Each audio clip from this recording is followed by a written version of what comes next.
प्रियो, एक दिन एक बहन आई जिसके परिवार को मैं जानता हूं, आकर बोली, पास्टर जी मेरे लिए प्रार्थना कीजिए। उनका खुद का घर है, कार भी है। मैं पूछा, अकेले आए हैं? पति कहाँ गए? नहीं है पास्टर जी। कहाँ गए? उनकी मृत्यु हो गई। कब हुई बहन? 2 महीने पहले मृत्यु हो गई। मुझे बहुत दुख हुआ। क्या बोलूं, समझ में नहीं आया। ठीक है बहन, ऐसे दुख और कठिन समय में मैं कैसे आपको सांत्वना दूं, समझ में नहीं आ रहा है। मैं निश्चय प्रार्थना करूंगा। कोई प्रार्थना निवेदन है तो बताइए। पास्टर जी, कलवरी टेम्पल में कम से कम बाथरूम क्लीन करने का काम होगा तो दे दीजिए। आप ये काम क्यों करेंगे बहन? आपका स्वयं का घर है, वाहन भी है। नहीं पास्टर जी, सब चले गए। क्या हुआ? मैं नहीं जानती थी। कर्ज करके मेरे पति मकान लिए हैं। मुझे नहीं पता था। लोन लेकर कार खरीदे हैं। मुझे नहीं पता था इतना अधिक कर्जा किए हैं। उनके मरने के दूसरे दिन ही सब आकर सब लेकर चले गए। मैं और मेरे बच्चे रोड में आ गए। आज खाने के लिए भी भोजन नहीं है, पहनने को कपड़े भी नहीं हैं, बच्चों को पेट भर भोजन भी नहीं दे पा रही हूँ। प्रिय बहनों, मैं डराने की कोशिश नहीं कर रहा हूँ, लेकिन मैं बता रहा हूँ, सुनिए। आज आपका पति जो जीवित है, बाहर क्या कर रहा है आप नहीं जानते। मेरे लिए सब कुछ ला कर दे रहा आप सोच रहे हैं। मुझे कोई कमी होने नहीं दे रहा आप सोच रहे हैं। लेकिन उस समृद्धि में हो सकता है, या आप जो पा रहे हैं उसमें हो सकता है। अगर सत्य को ना जानने की स्थिति में यदि आप हैं तो आप नहीं जानते होंगे आपके पति बाहर क्या कर रहे हैं। प्रिय, वो पति के मरने के बाद कह रही है, पास्टर जी मैं अपने जीवन में कभी नहीं सोची। मैं सोची मुझे कोई कमी नहीं है। मेरा पति है, घर है, मेरे बच्चे हैं, मुझे कोई कमी नहीं है, मुझे कोई चिंता नहीं है। मैं सोची, मरने के बाद मालूम चला पास्टर जी हमारे पास कुछ भी नहीं है। हमारे लिए कुछ भी बचाया नहीं है। इस सत्य को हम बाद में जाने। क्या तब तक इंतजार करें? मरने तक इंतजार करें? वही बता रहा हूं। पति हो सकता है, पत्नी हो सकती है, भाई बहन हो सकते हैं, आपका मित्र हो सकता है, रूममेट क्लासमेट हो सकते हैं।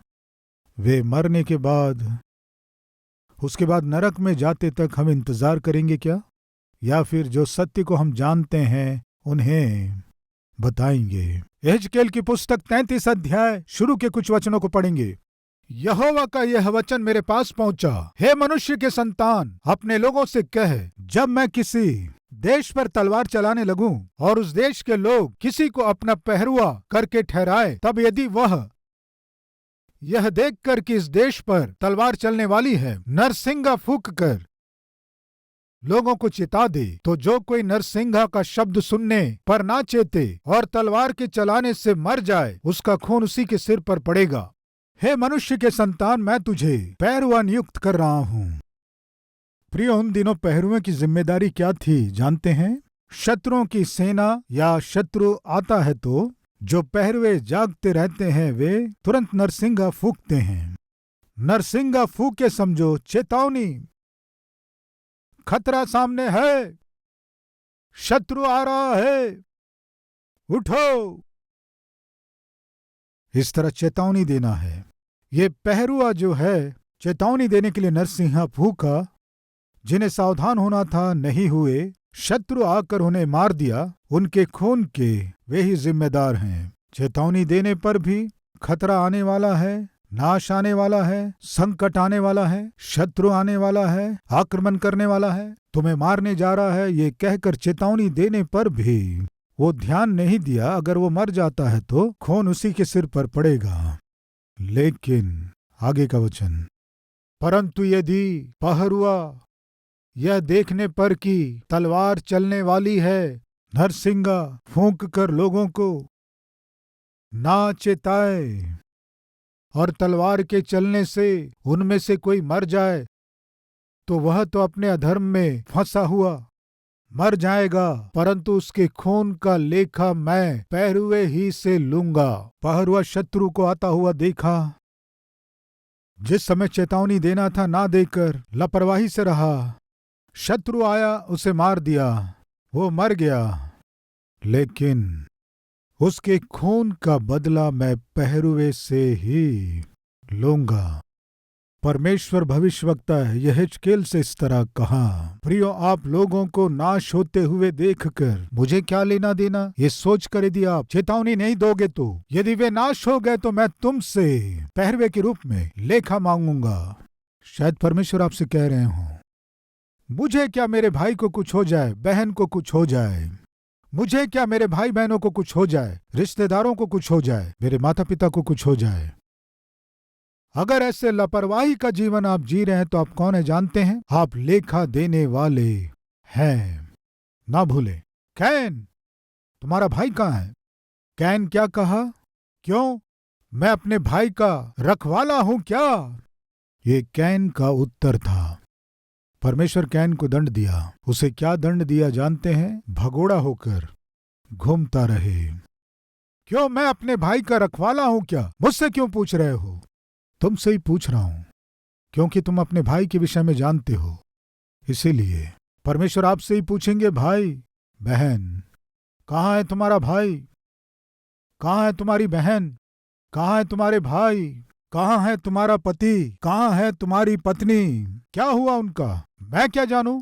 मैं उनका रखवाला हूं क्या? परमेश्वर कहेगा, तुम ही पहरुए हो, तुमको ही मैंने पहरुआ बनाया है।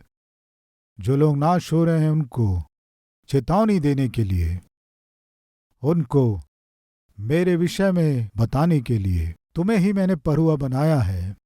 मैं क्या जानूं क्यों कह रहे हो? हे मनुष्य के पुत्र, इजराइलियों के ऊपर मैंने तुम्हें पहरुआ नियुक्त किया है। प्रिय बहन, ये सोचकर घर जाने के बाद, यदि आपका पति पाप में जी रहा हो, या शराबी हो, या घुमक्कड़ हो,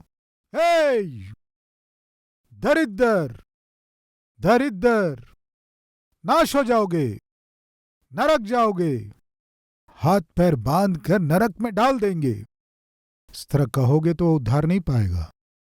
पति को जिस तरीके से बताना उस तरीके से बताना है, बच्चे को जिस तरीके से बताना उस तरीके से बताना है। विनती करेंगे या उपवास रहकर आंसू बहाएंगे, क्या करेंगे नहीं पता।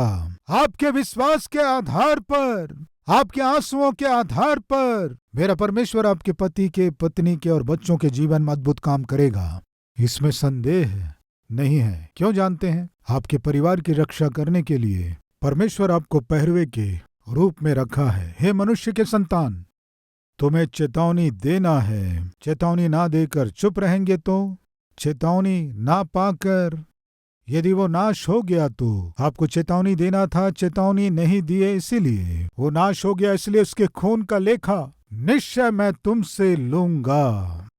अगर ऐसे लेखा लेगा तो क्या हम परमेश्वर के सम्मुख खड़े हो पाएंगे क्या? एक बार सोचिए। प्रियो, आज हम जो अंत के दिनों में हैं, निश्चित रूप से हमें जो करना है वो क्या है जानते हैं? हम जिस सत्य को जानते हैं उसे प्रचार करना है। आप जहां रहते हैं वहीं मसीह के विषय में प्रचार करना जो है बहुत आवश्यक है। सारे संसार में आप प्रचार नहीं कर पाएंगे। कम से कम एक से कहिए, एक जन को। चप्पल की दुकान में काम करने वाले एक छोटे लड़के के पास संडे स्कूल का टीचर जाकर नीचे स्टोर रूम में वो काम कर रहा था, सारे चप्पलों को सजा रहा था। वो संडे स्कूल का टीचर उस लड़के के पास जाकर, बेटे तुमसे बात करना है। हाँ सर, आप मेरे पास क्यों आए? तुम्हारे ही विषय में सोच रहा हूँ। क्या बात है, मेरे विषय में क्यों सोच रहे हैं? कुछ नहीं बेटे, प्रभु तुमसे जान से अधिक प्रेम करते हैं, इसलिए तुम्हारे लिए अपना प्राण दे दिए। उस प्रेमी प्रभु को जो तुम्हारे लिए प्राण दिया, तुम ग्रहण किए बिना लापरवाही से जी रहे हो। इससे मुझे बहुत दुख है, इसलिए तुम्हारे विषय में मैं सोच रहा हूँ। तुम्हारा जीवन अच्छा रहे, पूरे मन से चाहता हूँ। वो छोटे लड़के ने क्या कहा जानते हैं? मेरे बारे में मैं ही नहीं सोचता हूँ जी, ऐसे मेरे विषय में आप सोच रहे हैं मैं ठीक रहूं, और इतनी श्रद्धा के साथ मुझे ढूंढते हुए इतनी दूर मेरे पास आए। मेरे विषय में आप इतना चिंता कर रहे हैं तो मुझे जरूर महत्व देना है। बताइए मैं क्या करूं? कुछ नहीं बेटे, तुम्हारे लिए प्रभु अपनी जान दिया है। ताकि तुम उद्धार पाओ।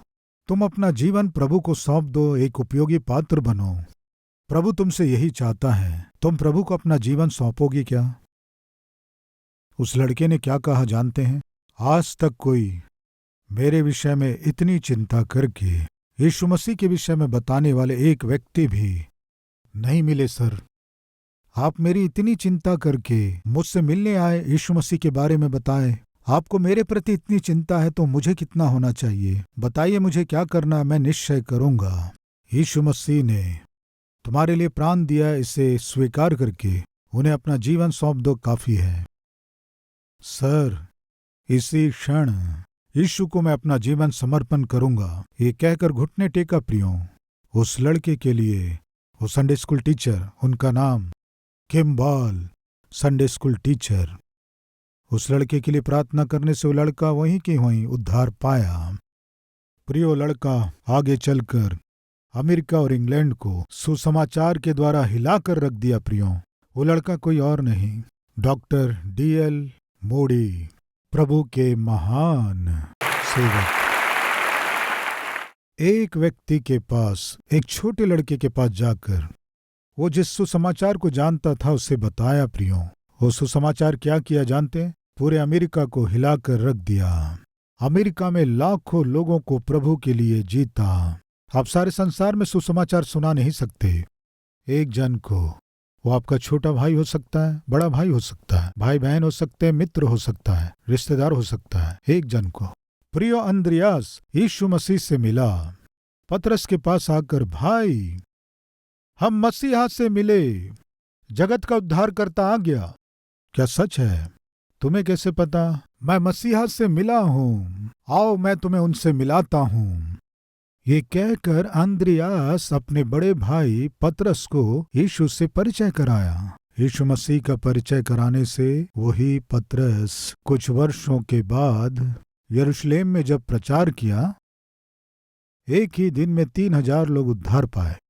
उसके बाद एक और बार प्रचार करने से 5000 लोग उद्धार पाए। अंद्रियास एक ही को लेकर आया, लेकिन हजारों लोगों को, लाखों लोगों को उद्धार में लाने वाले सेवक के रूप में पतरस को परमेश्वर बनाया। प्रिय बहन, प्रिय भाई, एक जन को, एक मित्र को, बिगड़ रहे उस एक रिश्तेदार को, उस एक बहन को, जो माता पिता को रुला रहे हैं, उस बहन को, उस भाई को सुधारने वाले परमेश्वर के पास लाएंगे तो वो सुधर जाएगा। परिवार में नरक दिखाने वाला वो पति सुधर जाएगा। आज समाज के कीड़े कौन है जानते हैं? जिम्मेदारी के बिना सुबह से शाम तक मनमर्जी से जीते हुए, अपनी सारी कमाई बुरी आदतों में बर्बाद करते हुए, पत्नी पर ध्यान ना देकर, बच्चों पर ध्यान ना देकर, समाज पर ध्यान ना देकर मनमर्जी से खाते हैं, पीते हैं, मौज मस्ती करते हैं। ऐसों के कारण ही आज बहुत से एक्सीडेंट हो रहे हैं। ऐसे लोगों के कारण ही तो आज बहुत सी पत्नियां, बच्चे अनाथ हो जा रहे हैं। परमेश्वर कह रहे हैं, मैं तुम्हें उनके लिए पहरवा नियुक्त किया हूं। यदि तुम उन्हें चेतावनी नहीं दोगे तो कल जब वे नाश हो जाएंगे तो निश्चय मैं तुमसे लेखा लूंगा। जिम्मेदारी तुम्हारी है। आज प्रिय भाई और बहन, उस जिम्मेदारी को यदि हम लें तो अच्छा होगा।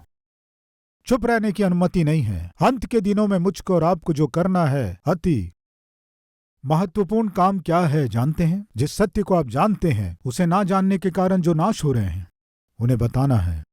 कई वर्षों से वो खाट पर पड़ा था, लकवे का रोगी था, निस्सहाय स्थिति में पड़ा था। कौन ठीक कर सकता है? कोई ठीक नहीं कर सकता। वही बता रहा हूं। आज आपकी समस्या को देखकर सब तरस खा सकते हैं, लेकिन उस समस्या को दूर कर सके कोई हल दिखा सकते हैं क्या? नहीं दिखा सकते, क्योंकि वे भी इसका हल नहीं जानते हैं। लेकिन आज आपके पास हल है। इस पृथ्वी में कोई भी समस्या क्यों ना हो, वो कितनी तीव्र भी क्यों ना हो, वो कितना बिगड़ा हुआ हो या कितना भी बर्बाद हो, सुधार पाने वाला, जगत का उद्धार करता है कि नहीं? है या नहीं है? कहने वाले हाथ दिखाएंगे। कौन है बताइए? जगत का उद्धार करता प्रभु यीशु मसीह। इस बात को आप जानते हैं ना? इसे वे लोग ना जानकर नाश हो रहे हैं ना? जिसे आप जानते हैं उसे दूसरों को ना बताकर चुप रहेंगे तो कल परमेश्वर आपसे लेखा लेगा कि नहीं? निश्चय लेखा लेगा। जिस सत्य को तुम जानते हो बताते क्यों नहीं हो? एक दवाई यदि किसी बीमारी को ठीक करता है, यदि उसी बीमारी से कोई दुख उठा रहा है तो आप निश्चय बताएंगे, भाई तुम्हें दुख उठाने की आवश्यकता नहीं, ये दवाई बहुत अच्छी है, इसे तुम उपयोग करो। आज व्हाट्सएप में हमारे पास बहुत से मैसेज आते हैं, यदि किसी को अच्छी दवाई मालूम चली तुरंत फॉरवर्ड करते हैं। एक मित्र मुझे एक मैसेज भेजा, वो क्या है कि सुबह उठते ही थोड़ा गर्म पानी पीने से उससे कितना लाभ है, उसके जानकारी के विषय में बहुत से पेज मुझे भेजा। किस लिए? जो पानी हम पीते हैं वो ठंडा पानी ना होकर गर्म पानी पीने से उससे इतने लाभ हैं। मेरे प्रति श्रद्धा के कारण ना? प्रिय भाइयों और बहनों, पल में दिखाई देकर पल में नाश होने वाले शरीर के ऊपर लोगों की इतनी श्रद्धा है तो अनंत काल तक रहने वाले आत्मा के प्रति हमें और कितनी श्रद्धा होनी चाहिए। एक बार सोचिए। मैं पूछता हूँ, आज आपका पति उद्धार पा लिया क्या? आपकी पत्नी, आपकी माँ, आपके पिता, आपके भाई, बड़े भाई, छोटी बहन, बड़ी बहन उद्धार पा लिए क्या? नहीं। तो जिम्मेदारी आपके ऊपर है कि नहीं? निश्चय है। आप चुप रहोगे तो वो उद्धार पाएंगे क्या? संभव नहीं है। तो क्या करना है? आप जो कर सकते हैं उसे करना है। आइए देखिए मरकुस उसका 2 अध्याय। परंतु जब वे भीड़ के कारण उसके निकट ना पहुंच सके तो उन्होंने उस छत को जिसके नीचे वह था खोल दिया, और जब वे उसे उधेड़ चुके तो उस खाट को जिस पर लकवे का रोगी पड़ा था लटका दिया। ये बातों से सहायता है या काम के द्वारा सहायता है? कामों के द्वारा सहायता है। कुछ भी हो जाए ये अच्छा होना है। वे जो आशा किए कि ये अच्छा हो जाए, कितना परिश्रम किए, उसे उठाकर लाए और उसे छत के ऊपर ले गए और सारा खपरेल निकाले और उसे खाट के साथ नीचे उतारे। बहुत परिश्रम से भरा था। फिर क्या हुआ? एक बहुमूल्य वचन पढ़ेंगे, आइए। और जब वे उसे उधेड़ चुके तो उस खाट को जिस पर लकवे का रोगी पड़ा था लटका दिया। यीशु ने उनका विश्वास देखकर, देखिए कितनी सुंदर बात है। क्या है? किसे देखकर? खाट के ऊपर लकवे के मारे हुए व्यक्ति को देखकर। ऐसा नहीं है। क्या है? ऊपर देखा। प्रभु के पास जो खाट में पड़ा था उसे नहीं देखा। किसे देखा? ऊपर देखा। उनके विश्वास को देखकर प्रिय भाइयों और बहनों, वे बहुत परिश्रम किए।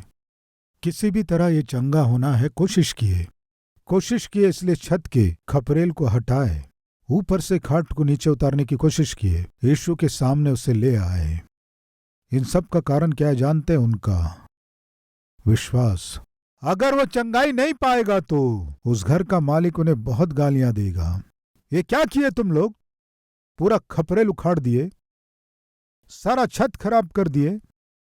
जब वो चंगा हो गया उस घर का मालिक, गया तो गया मेरा ऊपर का छत, एक व्यक्ति का जीवन सुधर गया, एक व्यक्ति चंगा हो गया। कितना अच्छा काम किए ये लोग। प्रिय भाइयों और बहनों, उस दिन यीशु ऊपर देखकर उनके विश्वास के कारण यानी उनके परिश्रम को देखा। वे क्यों इतना परिश्रम किए कहने से विश्वास है। निश्चय यीशु मसीह इसे चंगा करेगा। इस तरह विश्वास किए, इसलिए इतना परिश्रम किए। आज हम में से बहुत से लोग कोई परिश्रम नहीं करते हैं, कोई परिश्रम नहीं करते हैं। मैं जब कॉलेज में पढ़ता था, मेरा एक मित्र था, उससे मैं कहता था आज चर्च जाएंगे। नहीं, मुझे कपड़े धोना है।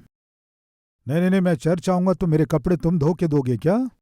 ये कहकर वो चर्च नहीं आता था। विश्वास कीजिए, शनिवार को उसके सारे कपड़े मैं ही बकेट में डालकर, उसके सारे कपड़े धोकर, वो सारे कपड़े सुखाकर, चलो जाएंगे चर्च कह के ले जाता था। कारण जानते हैं? वो उद्धार पाना है। जब परमेश्वर मुझे इंग्लैंड ले गया और मुझे वहां रहना पड़ा, मेरे साथ जो था रूममेट, वो सुधरना, उद्धार पाना, एक कॉन्फ्रेंस में ले जाऊंगा सोचकर कोशिश करने से वो क्या कहा जानते हैं? मैं होटल में काम करता हूं। कौन करेगा? उस घर में जाकर पूरे बर्तन साफ करता हूं। तो मुझे आओ कह रहे हो, 3 दिन के मीटिंग में भाग लो कह रहे हो। इन 3 दिनों में जो वेतन मिलेगा वो कौन देगा मुझे? उस घर में जाकर सारा घर सफाई करना, उसके बाद बर्तन साफ करना है। और यहाँ होटल में सारे बर्तन धोना है। यहाँ 2 घंटे, यहाँ 2 घंटे, तीसरे जगह 2 घंटे। इन तीनों स्थानों में जाकर मुझे काम करना है। यदि तुम्हारे साथ मैं मीटिंग जाऊंगा तो इस काम को कौन करेगा? प्रियो, तब मैं अपने एक मित्र के हाथ में इसे सौंपकर, इसे तुम मीटिंग में ले जाओ, मैं इसके बदले घरों में, होटलों में जाकर काम करके आऊंगा, ये कहकर उसे प्रोत्साहित किया। प्रिय भाई और बहनों, मैं पूछता हूं, आप क्या कर रहे हैं? एक व्यक्ति के उद्धार पाने के लिए, आपके पति के उद्धार पाने के लिए, पत्नी के उद्धार पाने के लिए, बच्चों के उद्धार पाने के लिए, मित्रों के उद्धार पाने के लिए आप क्या काम कर रहे हैं, क्या परिश्रम कर रहे हैं? बताइए मुझे। जब मैं एक स्टूडेंट था, मेरे मित्र उद्धार पाना सोचकर जो मैं कर सकता था किया। आप क्या कर रहे हैं? आज हमें जिम्मेदारी को उठाना है। प्रियो, 4 मित्र मिलकर उस लकवे के मारे को वो किस तरह लाए, उसे यीशु देखकर, उनके विश्वास को देखकर क्या किया? देखेंगे, आइए क्या किया। 5वां वचन, यीशु ने उनका विश्वास देखकर उस लकवे के रोगी से कहा, हे पुत्र, तेरे पाप क्षमा हुए। लकवे के मारे से कहा, उठ। ये कहकर उसके पापों को क्षमा करने से आनंदित होने वाले आनंदित हुए, कुड़कुड़ाने वाले कुड़कुड़ाए। लेकिन उस दिन क्या हुआ? एक लकवे का मारा चंगा हो गया। वो चंगा कैसे हुआ जानते हैं? 4 लोगों के उसके प्रति दिखाए गए श्रद्धा के कारण। मैं पूछता हूं प्रिय भाई और बहनों, शारीरिक बीमारी से उसे चंगाई दिलाने के लिए वे लोग इतना परिश्रम किए हैं, तो जो आत्मिक बीमारी से दुख उठा रहे हैं उनके प्रति आपके अंदर कोई श्रद्धा है क्या? यदि श्रद्धा है तो निश्चय उसे कार्य रूप देना है। अंत के दिनों में हर विश्वासी को जो निश्चय करना है उनमें से एक क्या है बताइए? प्रार्थना। हमें प्रार्थना करना है। दूसरा, हमें प्रचार करना है। तीसरा, हमें प्रोत्साहित करना है। क्या करना है? प्रोत्साहित करना है। प्रेरितों के काम 13वां अध्याय 2 वचन को पढ़ रहा हूं। जब वे उपवास सहित प्रभु की उपासना कर रहे थे तो पवित्र आत्मा ने कहा, मेरे लिए बरनबास और शाऊल को उस काम के लिए अलग करो जिसके लिए मैंने उन्हें बुलाया है। मैंने बरनबास और पौलुस को इस काम के लिए अलग किया है। उनको एक सेवकाई सौंपा गया है। वो क्या है? सुसमाचार प्रचार करना है। इसीलिए मैंने उन्हें अलग किया है। यहां वे चुप नहीं रह सकते, खाली नहीं बैठ सकते। जिस सेवकाई के लिए मैंने उन्हें अलग किया है उसे करने के लिए तुम उनको प्रोत्साहित करो, उन्हें भेजो। तुम यदि नहीं भेजोगे तो वो जा नहीं पाएंगे। वे नहीं जाएंगे तो सुसमाचार प्रचार नहीं करेंगे। सुसमाचार प्रचार नहीं करेंगे तो आत्माएं बचाई नहीं जाएंगी। आत्माएं बचाई नहीं जाएंगी तो कलीसियाओं की स्थापना नहीं होंगी। उन्हें भेजो, प्रोत्साहित करो। 3 वचन, तब उन्होंने उपवास और प्रार्थना करके और उन पर हाथ रखकर उन्हें विदा किया। प्रिय भाई और बहनों, फिलिपियों की पत्री, गलतियों की पत्री, कोरिन्थियों को लिखी गई पत्री, इफिसियों की पत्री और थिस्सलुनीकियों की पत्री, इन पत्रियों को हम देख रहे हैं ना, ये सब कहाँ से आए? पौलुस इन पत्रियों को क्यों लिखा? उनके द्वारा स्थापित किए गए कलीसियाओं को लिखा। कलीसियाओं को कैसे स्थापित किया जानते हैं? अन्ताकिया की कलीसिया पौलुस को और बरनबास को प्रोत्साहित करके भेजे, तुम जाओ, तुम्हें सुसमाचार प्रचार करने के लिए परमेश्वर तुम्हें चुना है, तुम जाओ, तुम्हारे पीछे हम रहकर तुम्हारी सहायता हम करेंगे। तुम जाकर सुसमाचार प्रचार करो, वचन का प्रचार करो, कलीसियाओं की स्थापना करो। पौलुस और बरनबास को और उसके बाद पौलुस और सीलास को प्रोत्साहित करके भेजे, इसीलिए इतनी सारी कलीसियाएं स्थापित की गई। पत्रिकाएं हैं ना, 14 पत्रियों को पौलुस ने लिखा। ये 14 पत्रियों को किसे लिखा? अधिक संख्या में उनके द्वारा स्थापित किए गए कलीसियाओं को ही लिखे। उन्हें कैसे स्थापित किया? अन्ताकिया की कलीसिया प्रोत्साहित की, भेजी। प्रिय भाई और बहनों, कलवरी टेम्पल एक समय में केवल हैदराबाद में ही था, लेकिन आज बहुत से स्थानों में कलीसियाएं स्थापित हो रही हैं। कारण जानते हैं? आपकी सहायता के द्वारा, आपके सहयोग के द्वारा। आप प्रोत्साहित कर रहे हैं इसलिए, क्यों कलवरी टेम्पल जहां भी स्थापित करें बहुत ही कम समय में ही 3,000, 4,000, 5,000, 10,000 लोग कलीसिया में आ रहे हैं। ये कैसे संभव हो रहा है? कारण जानते हैं? मेरी टीवी की सेवकाई के कारण। टीवी में मैं वचन की सेवकाई कर सकूं, इसके सहयोगी कौन है? आप ही है ना? आपकी सहायता के द्वारा ही है ना? कलवरी आवाज की आप सहायता करते हैं इसलिए ना लाखों लोग सुसमाचार सुन पा रहे हैं, सुनकर उद्धार पा रहे हैं। जो उद्धार पा रहे हैं कलवरी टेम्पल की स्थापना करने से भीड़ के साथ आकर प्रभु की आराधना कर रहे हैं। अंत के दिनों में हर विश्वासी को जो 3 काम निश्चय करना है, क्या है बताइए? प्रार्थना करना है, दूसरा प्रचार करना है, तीसरा प्रोत्साहित करना है। कम से कम एक जन को प्रभु के पास ला पाए तो अच्छा है। अंद्रियास पतरस को लाया, पतरस हजारों आत्माओं को जीता। किम्बाल डीएल मुड़ी को उद्धार में लाया तो डीएल मुड़ी हजारों लोगों को उद्धार में लेकर आया। कम से कम एक व्यक्ति को तो आप उद्धार में लाइए। और जो सुसमाचार मैं बांट रहा हूं वो संसार तक पहुंचाने के लिए प्रभु के सामर्थ्य के अनुसार प्रोत्साहित कीजिए। अंत के दिनों में हम सबके ऊपर जो जिम्मेदारी है, प्रार्थना करना है, प्रचार करना है, प्रोत्साहित करना है। हाँ कहने वाले मेरे साथ प्रार्थना करेंगे।